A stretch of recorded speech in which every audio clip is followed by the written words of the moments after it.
विनाचालक ट्रॅक्टरद्वारे पेरणी करणारं auto pilot sowing technology.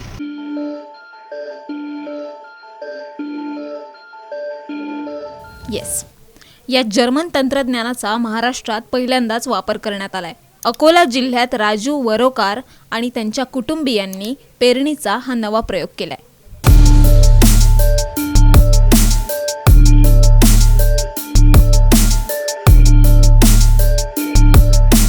त्यांनी GPS कनेक्ट सॉफ्टवेअरच्या माध्यमातून विनाचालक ट्रॅक्टरद्वारे सोयाबीन आणि तुरीची पेरणी केली आहे. जर्मन तंत्रज्ञानाचा महाराष्ट्रात पहिल्यांदाच वापर होत असल्याचा दावा वरोकार कुटुंबियांनी केलाय. सर्वात महत्त्वाचा विषय तंत्रज्ञानाची गरज. आता सरळ म्हणत आहे मराठीत की गरज ही शोधाची जननी आहे. दरवर्षी पेरणीनंतर मशागतीची इतका प्रॉब्लेम्स आहे लेबरचा. 140 कोटी लोकसंख्या आहे, पण त्यातली खरंच शेतमजूर किती आहेत किंवा शेतीत काम करण्याची इच्छा किती आहे. मुळातच आता अशी परिस्थिती उपस्थित झालेली आहे की शेतीमध्ये काम करण्याला लोकांना तेवढा इंटरेस्ट राहिलेला नाही. शेतीशिवाय भागणार नाही. मग काय करता येईल जेणेकरून आपली मशागतीच्या वेळेस होणारी पिकाची मोडतोड कमी होईल. मग गुगलला सर्च केलं, यूट्यूबला सर्च केलं, तर त्याच्यानंतर ही मशीन मिळाली की एका सरळ रेषेत पेरणी करू शकते आणि ऑटो पायलट स्विंग आपण त्याचा वापर करू शकतो. मग जर्मनीची टेक्नॉलॉजी आहे. थोडा डिटेल्स आणखीन गुगलला सर्च केला. आमचे भाऊ आहेत मुकेश वरोकार यांनी, आणि जर्मनीमधून आपण ही मशीन इम्पोर्ट केली भारतामध्ये. महाराष्ट्रातला हा पहिला प्रयोग आहे. आता आम्ही प्रत्यक्ष पेरणी करतोय. कालही आम्ही जवळपास 7-8 एकर पेरणी केली. आता सुद्धा एक जवळपास आज 15 एकर पेरणी करायची आहे. एका सरळ रेषेत पेरणी होते. माणसाचे श्रम वाचतात. फुल्ली ऑटोमॅटिक आहे. फक्त तुम्ही बी आणि खत मशीनमध्ये टाकायचं, बाकी सर्व काम ती मशीन स्वतः करते.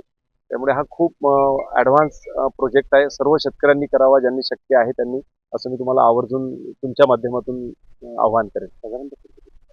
साधारणतः एक 4.5-5 लाख रुपयापर्यंत या मशीनला खर्च येतो. भारत सरकारने, मी विनंती करेल तुमच्या माध्यमातून की भारत सरकारने याला काही अनुदान द्यावं, जेणेकरून सामान्यातल्या सामान्य शेतकरी सुद्धा ही टेक्नॉलॉजी घेऊ शकला पाहिजे, असं मी तुमच्या माध्यमातून सरकारला आवाहन करतो.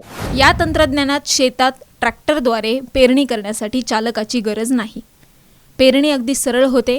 हे उपकरण शेताच्या एका बाजूला ठेवावं लागतं. GPS कनेक्टद्वारे ते उपकरण ट्रॅक्टरशी जोडलं जातं. हे डिव्हाइस सॅटेलाइटला कनेक्ट होतं आणि जे सॅटेलाइट याला भेटतात हे ट्रॅक्टरला कोऑर्डिनेट्स पाठवतं आणि त्या कोऑर्डिनेट्सच्या हिशोबाने हे सगळं काम करते.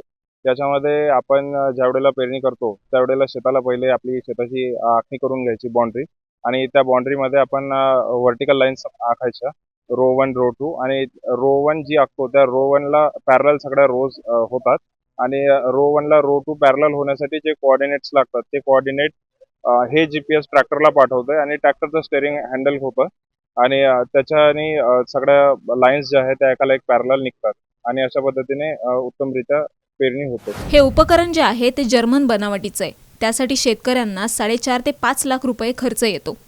पुढील काळात या प्रयोगाद्वारे अधिकाधिक शेतकरी अशी यांत्रिक पेरणी करतील, यासाठी कृषी विभाग आता पुढाकार घेणार आहे. अक्षय गवळीसह ब्युरो रिपोर्ट, साम टीव्ही न्यूज, अकोला.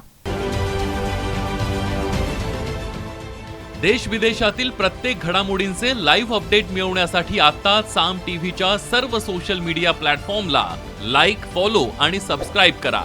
तसंच सर्व नोटिफिकेशनसाठी बेल आयकॉन प्रेस करायला विसरू नका.